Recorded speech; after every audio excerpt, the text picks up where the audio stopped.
As you walk through the bustling streets of Rome in 67 AD, the grandeur of the city surrounds you. The Forum is teeming with activity, merchants shouting their wares, senators in togas engaged in heated debates, and soldiers marching with purpose. But among all the everyday noise, one scene stands out, a chilling sight that makes the blood run cold. There, at the center of it all, is the emperor himself, Nero. His usual regal bearing, surrounded by his loyal attendants, seems to hide the turmoil beneath the surface. But it's not Nero himself that sends whispers through the crowd, no. It's the woman by his side.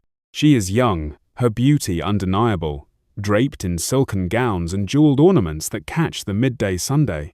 At first glance, she could be just another figure in Nero's extravagant entourage. But those who know the emperor's history, and the rumors that always follow him, understand that there is something deeply unsettling about this woman. For the woman standing beside Nero is not who she appears to be.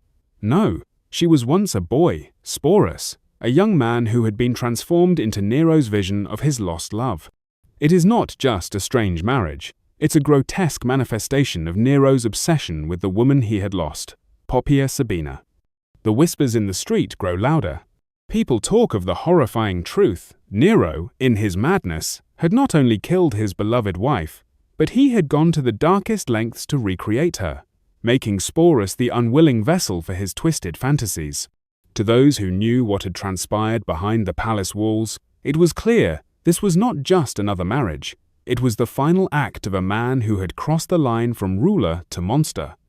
This moment, frozen in time as Nero and his new wife walk through the streets, marks the beginning of a tale so disturbing that it would echo through history, a story not only of power and obsession, but also of the suffering of one young man, forced into a role he never chose. Before we dive into the haunting story of Sporus, let me ask you to reflect on the incredible connection we share through history. Just as these figures from ancient Rome lived their lives, so too are we connected through the events of the past, bound by our shared curiosity and understanding of the human condition. If you've ever wondered how far a ruler's obsession can go, or how absolute power can warp love into something darker, then stay with us as we uncover the disturbing story of Sporus. When Nero first ascended to the throne in 54 AD, Rome was filled with hope. At just 16 years old, the young emperor was seen as a potential symbol of a golden age, a time when the empire would prosper under his leadership. His early reign showed promise. Nero sought to endear himself to the people and the Senate alike. He slashed taxes, funded elaborate public entertainments, and took part in theatrical productions that delighted the common folk. To the ordinary Roman, Nero seemed to be everything they had hoped for in a ruler: charismatic, youthful, and focused on reform. Yet, as with many tales of power, the seeds of corruption were already sown beneath this veneer of benevolence. The weight of absolute power, combined with the unrelenting paranoia that plagued rulers of Rome, began to twist Nero's character. For a man who had never been able to trust anyone, who had only ever known sycophants and flatterers, the very notion that he might be dethroned was unthinkable. As the years passed, Nero began to surround himself with a court of loyalists and sycophants who fed into his delusions of grandeur. His once promising reign started to unravel as the lines between reality and his fantasy world blurred. His growing paranoia and increasing isolation from the people began to take a toll on his ability to rule. But perhaps the single event that marked Nero's irreversible descent into madness was the tragic death of the woman he claimed to love more than life itself, Poppaea Sabina.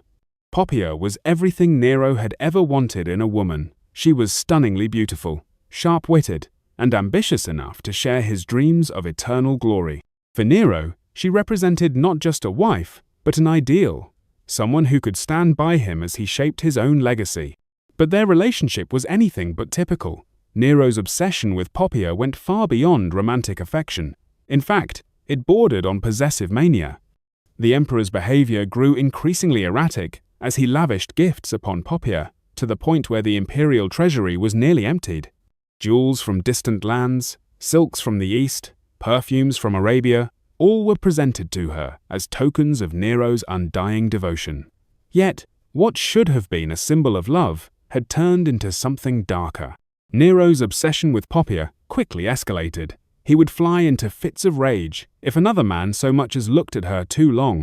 Guards were stationed around her at all times, ostensibly for her protection, but, in truth, to monitor her every movement.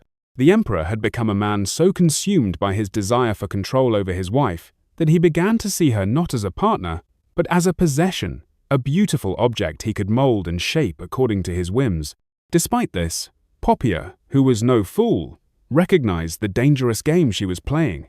She understood the power her beauty gave her, but she also knew that such power came with risks. While she used her influence to secure her family's position within the court, she also maintained a degree of independence, a trait that would prove to be her downfall.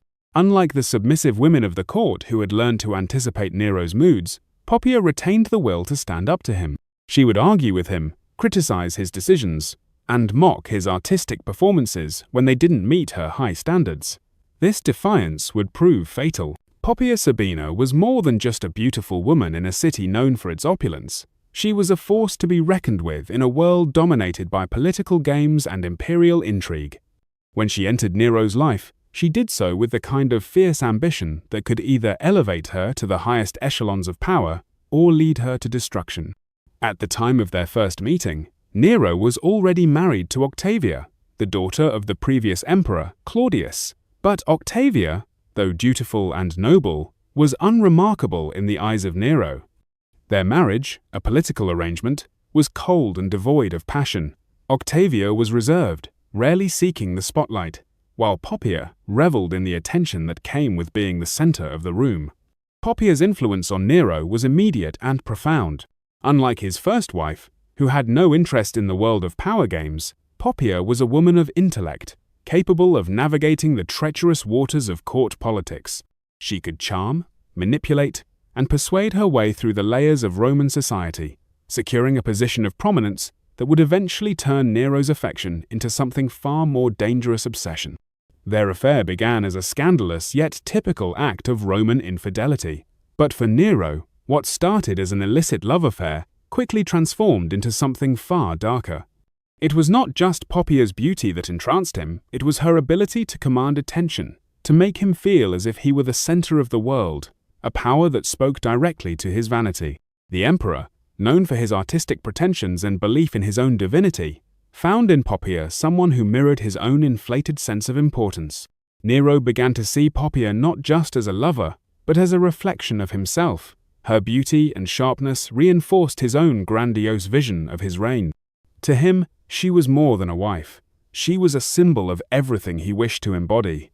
As his obsession deepened, so too did his possessiveness. He could no longer tolerate the idea of anyone looking at Poppaea the way he did. His jealousy was uncontrollable, and as the emperor's paranoia took hold, it began to manifest in the most terrifying ways. Ancient sources describe Nero's behavior as erratic and erratic. He stationed guards around Poppaea constantly, tracking her every move, ensuring no one dared approach her without his approval. The idea of losing her, or of someone else sharing her affections, drove him to the edge. He lavished her with gifts beyond reason, silks from the Far East, jewels that gleamed like the sun, perfumes that filled the air with their intoxicating scents. But these gifts were more than tokens of affection. They were symbols of his control. Nero's generosity became a tool of domination, a way of reinforcing his power over her. Despite this, Poppaea never fully surrendered to the emperor's will. She understood the dangerous game she was playing. She knew the power her beauty and wit granted her, but she also realized how volatile Nero's love could be. She walked a fine line, using her influence to protect her family's position within the imperial court, while carefully navigating the emperor's mood swings and paranoia. In some ways, Poppaea used Nero as much as he used her, securing her power while knowing that at any moment, everything could come crashing down. But the fatal flaw in Poppaea's armor was her willingness to stand up to Nero, to challenge him in ways that others dared not. It was this defiance that would ultimately cost her life. Unlike the women in Nero's life who learned to anticipate his every whim and cater to his desires, Poppaea retained her independence. She was not afraid to criticize Nero, to argue with him over decisions, or to speak out when his 65 AD, their relationship came to a tragic and violent end. It began as a domestic disagreement. Sources suggest it was about Nero's late return from a chariot race, or perhaps his recent theatrical performances, but the argument quickly spiraled out of control.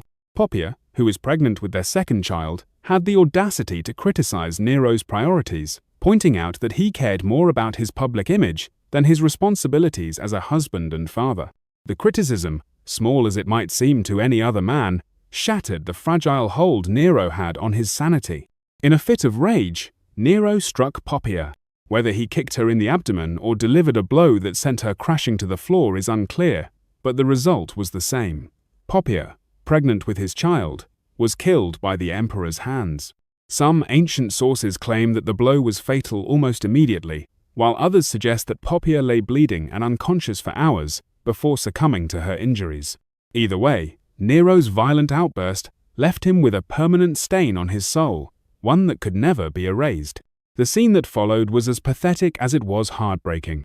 Nero, realizing what he had done, threw himself upon Poppaea's lifeless body, alternately begging her forgiveness and commanding her to live as though his imperial power could reverse the damage he had inflicted. The emperor, in his desperation, summoned the finest physicians in Rome, offering them fortunes to save Poppaea's life, threatening them with torture if they failed. But it was too late. Poppaea died within hours, taking with her the unborn child that would have been Nero's heir. The grief that followed was not simply emotional devastation, it was the beginning of a profound psychological unraveling. The man who commanded the Roman Empire, who controlled legions of soldiers, who could dictate the fate of entire provinces, was now undone by a single, violent act. The woman who had embodied his ideal was gone, and the emperor could not cope with the enormity of his loss. The aftermath of Poppaea's death was nothing short of catastrophic for Nero. His grief was profound, but it was also deeply abnormal, a mixture of emotional devastation and an unhealthy fixation that turned his mourning into a twisted spectacle. Roman customs dictated that the deceased be cremated and their ashes interred, but Nero could not bear to part with Poppaea's body in such a way. Instead, he had her embalmed and placed in a tomb so grand it rivaled those of Rome's most illustrious emperors. This act was not merely the preservation of a physical body, it was an attempt to keep Poppaea's spirit alive, to defy death itself. Nero declared her divine and established a cult in her honor. He spent days in solitude, speaking to her embalmed corpse, as if expecting her to answer him. It was as though he could not accept the reality that Poppaea was truly gone, and in his grief, he created a warped reality where she remained by his side. The imperial court, always quick to cater to Nero's whims, fell in line with his madness.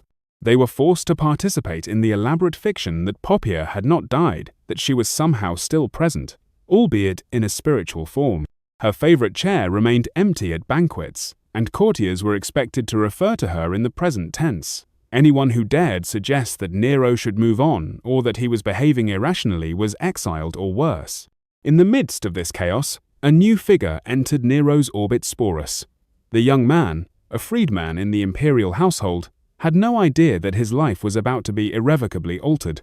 He had been raised within the palace walls, educated to serve in the imperial administration, and had enjoyed a relative level of privilege compared to many others in Rome. Yet, despite his status, he was still a slave to Nero's whims, his fate entirely dependent on the emperor's favor. What made Sporus stand out was his striking resemblance to Poppaea, particularly around the eyes and delicate bone structure. In an empire that believed in the spiritual connection between physical appearance and inner essence, this resemblance would have seemed almost supernatural. When Nero saw Sporus for the first time after Poppaea's death, something inside him shifted. It was as if the emperor had found a vessel to bring back the woman he had lost. For Nero, it wasn't just about finding someone who looked like Poppaea, it was about undoing the irreversible. He believed that by recreating her, he could undo the damage his rage had caused. But there was one glaring problem. Sporus was male. This, however, was a minor obstacle for a man who had already convinced himself that he was a living god, someone whose will could shape reality itself. In Nero's twisted mind, the idea of turning a young man into the image of his dead wife seemed not just possible, but necessary. What followed was one of the most calculated acts of cruelty in history. Nero ordered Sporus to undergo a painful, invasive procedure to transform him physically into a woman. It wasn't just about forcing him to wear women's clothing or adopting a more feminine appearance. It was about stripping Sporus of his very identity. The transformation was brutal and irreversible, and it was carried out with the full knowledge that the young man would never be the same again. Ancient sources tell us that the surgery took place in the imperial palace, in specially prepared quarters. The procedure was primitive, relying on basic instruments and crude anesthetics, and it was incredibly dangerous. Infection, blood loss, and even death were all real possibilities. But even if Sporus survived, he would be forever changed, not just physically, but emotionally and socially. He would never be able to father children, never experience the relationships or freedom that come with being a man. Instead, he was to be a living replica of Poppia, trapped in a body that was not his own. The transformation of Sporus was not just a physical alteration, it was the complete destruction of his identity. Before this horrifying procedure, Sporus had been a young man of promise, raised in the imperial household and educated for administrative duties. Though born a slave, he had been given certain privileges by virtue of his position in the palace. Freed as a child, he was afforded a better life than most of Rome's lower classes, yet his status remained precarious. As a freedman, his existence was entirely dependent on Nero's favor. The emperor held the power to elevate him, but also to destroy him on a whim. In this sense, Sporus was an example of the precariousness of life. Under absolute imperial control, one could be raised to great heights, only to be torn down in an instant. But it wasn't Sporus's intellect, skills, or political cunning that caught Nero's attention. It was his face. The young man bore an uncanny resemblance to Poppia, particularly in his delicate bone structure and expressive eyes. In the eyes of a man as delusional as Nero, this physical similarity must have seemed like a sign, a manifestation of Poppia's spirit returning to him in a new form. This supernatural connection, born from an emperor's desperate desire to undo his grief, led to an unimaginable cruelty. When Nero first saw Sporus after Poppia's death, he was captivated by the young man's likeness to his lost wife. In a world where Romans believed that physical resemblances could indicate deeper spiritual connections, it wasn't a stretch for Nero to convince himself that Sporus was the reincarnation of Poppia's soul. It is at this moment that Nero's obsession took a dark turn.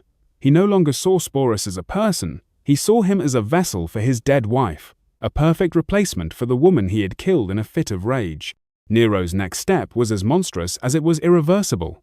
The emperor ordered Sporus to undergo a surgical procedure to make him more feminine, to resemble Poppia not only in appearance but in every way. The procedure was a brutal one, performed by physicians who were tasked with making Sporus physically female, regardless of his will.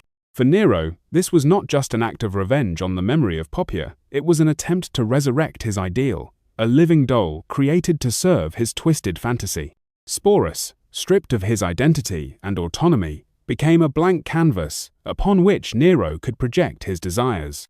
He was no longer a young man with his own life ahead of him. He was now a mere reflection of a woman who had died an object, a symbol of Nero's obsession. Once the transformation was complete, Nero's plan was equally bizarre. He would not simply have Sporus wear women's clothing, as one might expect from a ruler with such strange whims. No, Nero decided to marry him, not just in a private ceremony, but in a grand imperial wedding. The scale of the event would match the emperor's delusions of grandeur, with lavish preparations, a spectacle fit for Rome's highest elites. Sporus was renamed Sabina, after the late empress, and moved into special quarters within the palace. He was outfitted in gowns that emphasized his feminine features, though no amount of tailoring could hide the painful truth that Sporus was, at his core, a young man forced to wear the identity of another. Imperial seamstresses worked tirelessly to craft these garments, and jewelers created ornaments that once belonged to Poppia herself. These were not just gifts, they were tangible reminders of what Sporus was being forced. Sporus underwent weeks of preparation. Makeup artists taught him to use kohl to make his eyes appear larger, to apply rouge to his cheeks, and to soften his facial features with powders.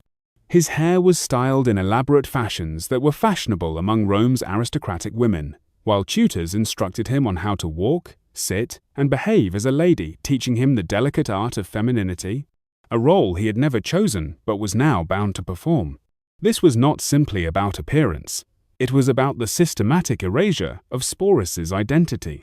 Every action, every word, every gesture was carefully crafted to ensure that he fully embodied the role of Poppaea, as if she had never died.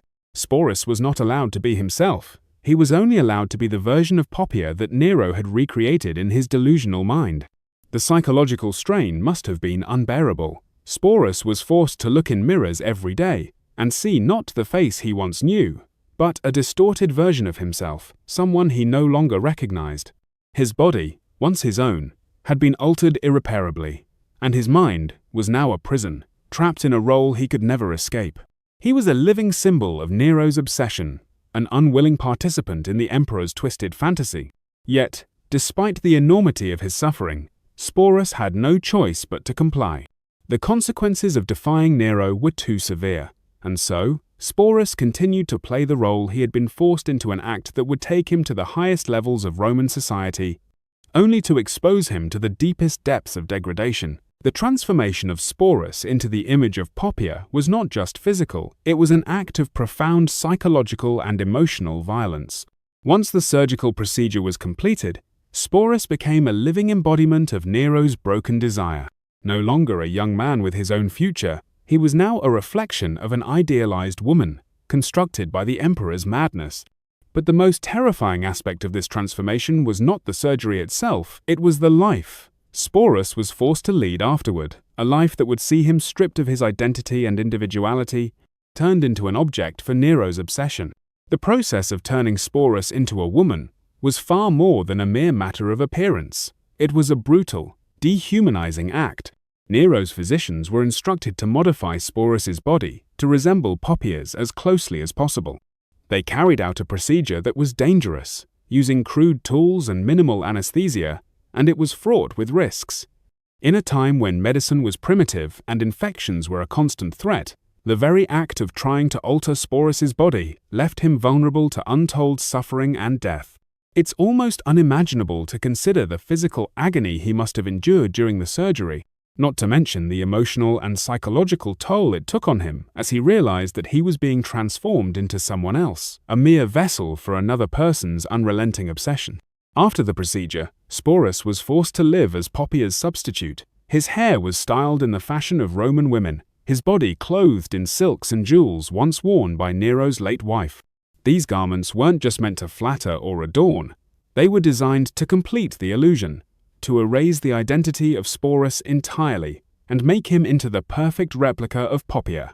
Every day, he was required to wear makeup, adjust his posture, and modify his behavior, all to fit the role of a woman he never intended to be.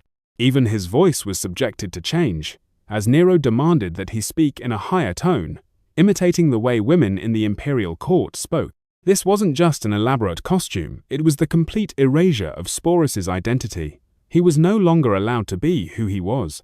Every day he spent in these preparations, he was forced to bury his true self deeper and deeper, trapped in a body that was no longer his own, and a role he was compelled to perform. The psychological torment must have been unfathomable. Sporus wasn't just a puppet, he was a living sacrifice to Nero's insane grief and obsession. And despite the pain he must have felt, there was little room for resistance.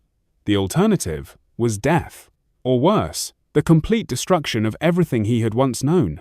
Nero, consumed by his obsession, thought of himself as a man who could bend the world to his will, who could create reality through sheer force of mind.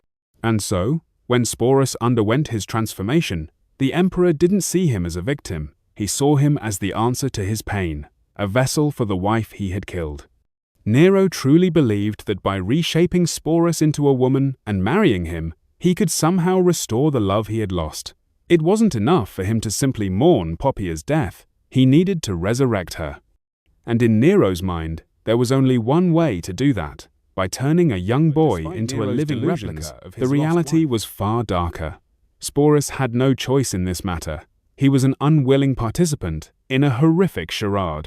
His life, his body, and his identity had all been stripped away. What remained was a hollow shell, forced to embody a woman who had died, serving as a grotesque tribute to an emperor who had lost control of his own mind.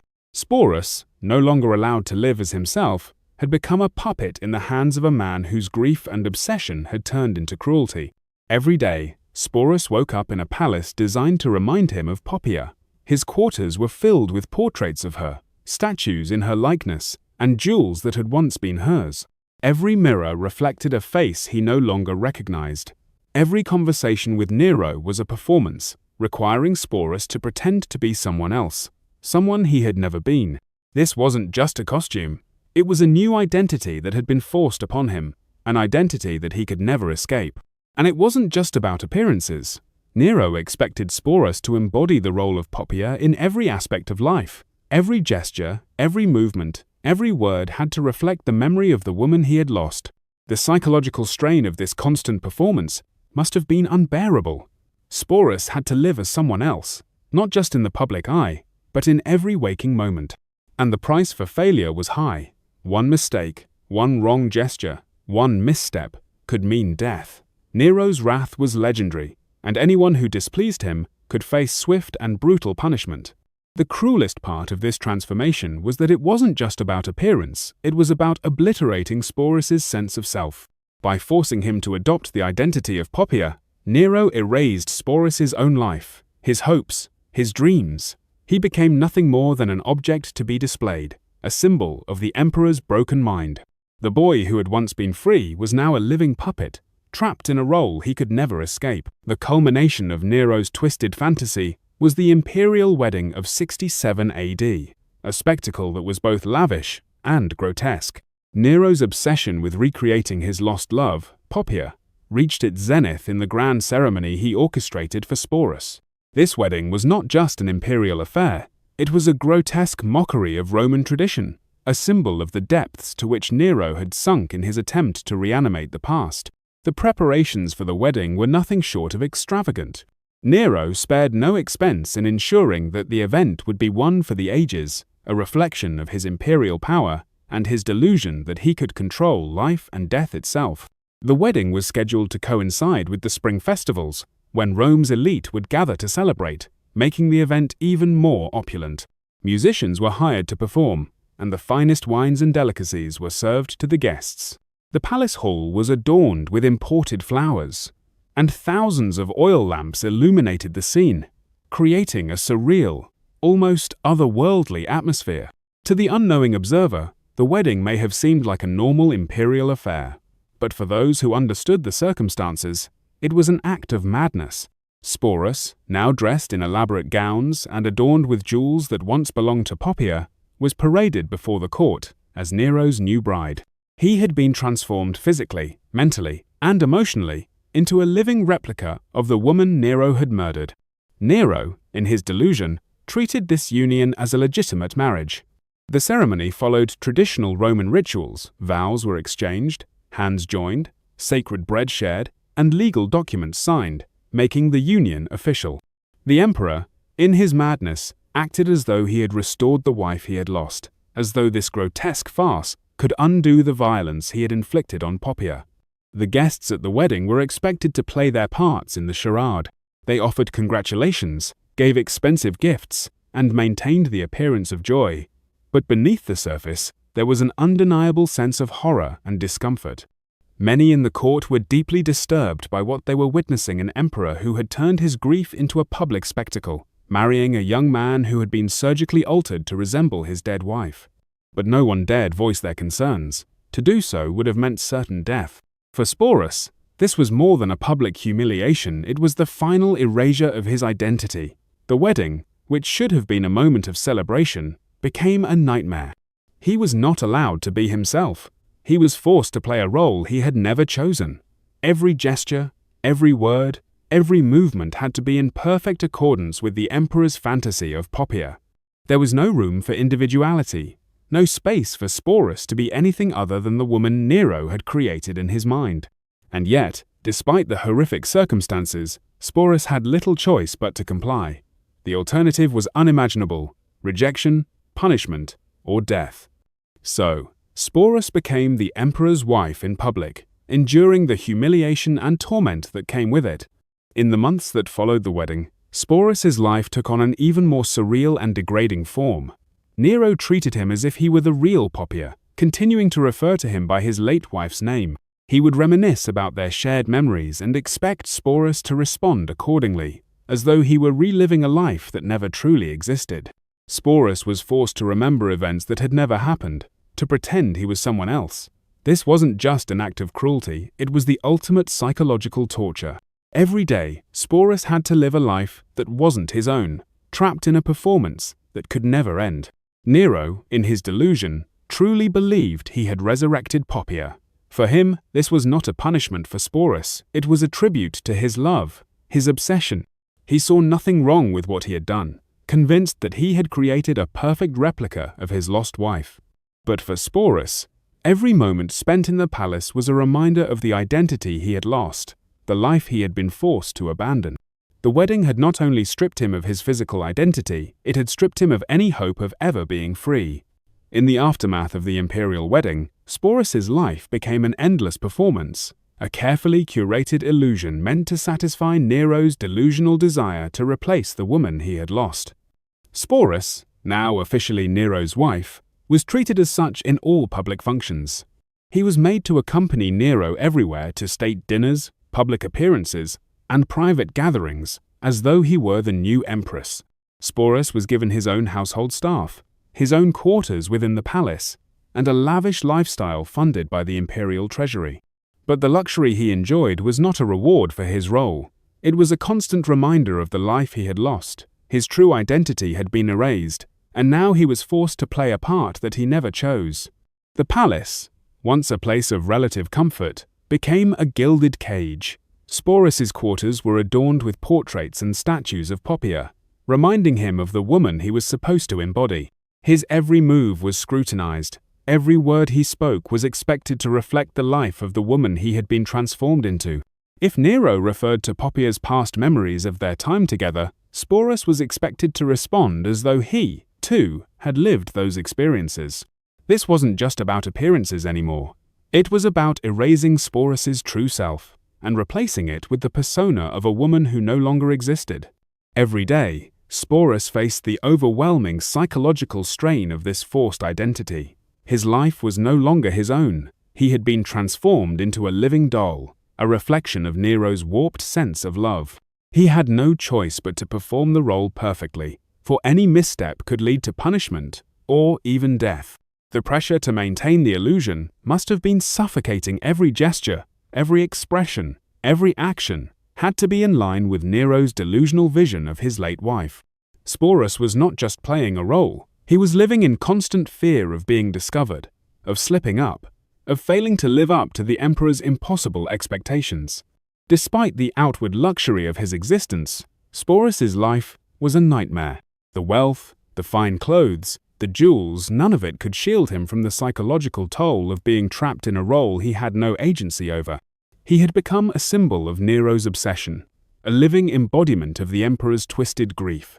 The public may have marveled at the beauty of the new empress, but Sporus was anything but free. His body, his mind, his very identity had been consumed by the emperor's insatiable need to restore the lost past. There were moments, perhaps, when Sporus longed to break free from his captivity, to escape from the palace, to live a life of his own. But such thoughts were futile. Nero controlled every aspect of his existence, his movements, his speech, even his thoughts. Sporus was a prisoner in a gilded cage, forced to live as someone else, stripped of the opportunity to choose his own path. Though the court appeared to accept the new empress, the tension was palpable. The aristocrats who attended the imperial banquets and public functions must have been unnerved by the sight of Sporus, a young man dressed as a woman, playing the part of the wife Nero had lost. The spectacle was disturbing, yet no one dared challenge it.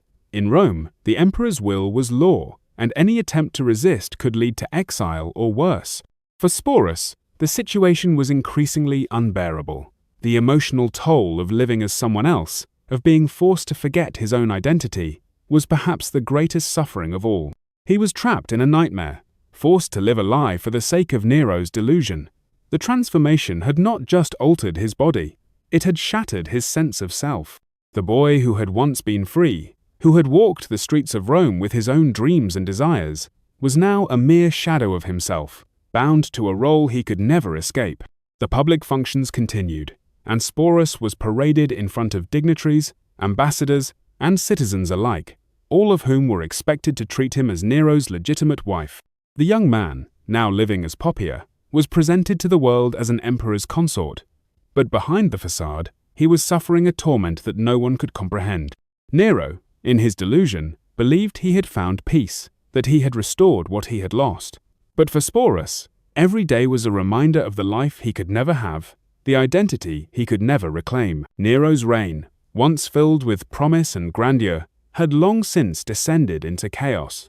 His obsession with power, his erratic behavior, and the lavish, debauched lifestyle he led alienated him from the very people who had once supported him. As his behavior grew more unpredictable, Rome itself began to unravel.